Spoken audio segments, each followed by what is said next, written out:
Many of us put E10 in our vehicles, maybe even E15, but E30, that's also an option and maybe one we should be looking at more. I'm Steve White on the Rural Radio Network, and we're visiting with Ben Rhodes from the Nebraska Ethanol Board.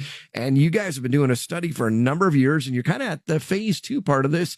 And what's the interim report telling you? I mean, you have to be encouraged by what you're seeing here. Oh, absolutely. These interim results have been very promising.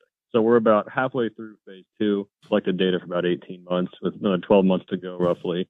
And everything that we've seen so far has been pretty spectacular. I mean, not only have we found that E30 fuel is safe and effective in non-flex fuel vehicles, but it's also economically viable for broader consumption. You know, the engine testings have all looked good, and then the price advantages the E30 shows compared to E10 are really quite remarkable. So I heard something important there. You said non-flex fuel vehicles. So these, just like E15, I think it's every vehicle, 2001 and newer.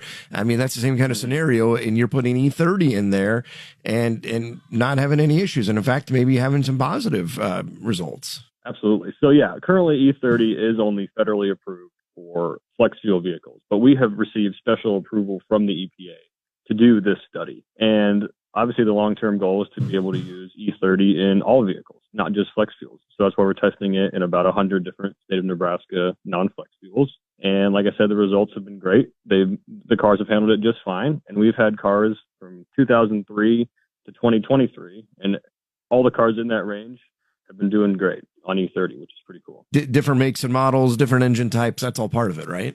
Right. So phase 1 back in 2019 only used Nebraska State Patrol cars, and those tended to be 2015 Dodge Chargers or whatever. One of the comments that came out of phase 1 was you should do this again, but with a more broad, diverse set of vehicles.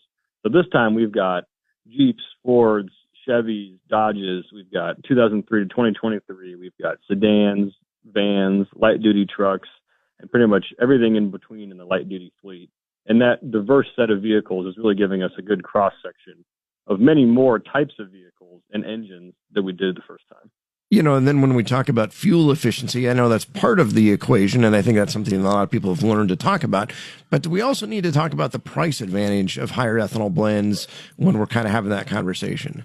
Absolutely. So if we could talk about fuel efficiency first. So we actually broke the vehicle down into 2 groups. So the 03 to 2019 vehicles actually somewhat amazingly showed that the E30 vehicles got a better mile per gallon than the E10 vehicles. And that could be due to a couple things. Either way, it needs more data to corroborate. But the 2020 to 2024, E30 only lost about 1 mile per gallon. So that's about a 5% loss. But the price advantage was over 15%. The average E10 price for the 18 months we've done the study was about $3.20. The average E30 price, $2.70. So you're saving 50 cents per gallon using E30, which adds up very quickly. So I guess bottom line, if I'm making a trip to grandma's house, we've got to remember fuel efficiency is part of that, but what I'm paying per gallon is going to be significantly less, right? Right. So you're definitely coming out far ahead by using E30. And while we talk about E30, really we'd like to get E15 nationwide year-round into law, right? That's the number one concern. Definitely this year, and I think it's been a priority for years and years now. But for everything I've heard, we're closer than we've ever been. Our chances are better than they ever will be, maybe. And there's several potential vehicles still yet in 2025. And by vehicles, I mean potential legislative packages where year-round E15 can be attached and finally get across the finish line. Ben Rhodes of the Nebraska Ethanol Board joined us to talk about higher ethanol blends. I'm Steve White on the Rural Radio Network.